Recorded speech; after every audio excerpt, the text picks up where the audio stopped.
Sa Bangladesh, isang pambihirang albino buffalo ang biglang naging viral at pinagkakaguluhan ng mga netizens nang magmistulang kahawig daw ni United States President Donald Trump dahil sa blonde nitong buhok. Ayon sa mga tagapangalaga ng naturang kalabaw, ang kanyang nakababatang kapatid ang nagbigay ng pangalan na Donald Trump sa hayop matapos mapansin ang kakaibang kulay at bagsak ng balahibo nito.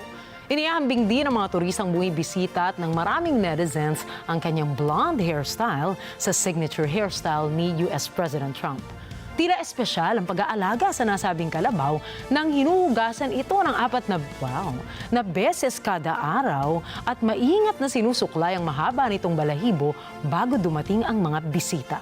Dahil sa dami ng bumibisita at patuloy na pagdagsa ng mga tao, pumayat umano ito sa nakalipas na mga linggo kaya napilitan silang higpitan ang akses ng publiko sa farm.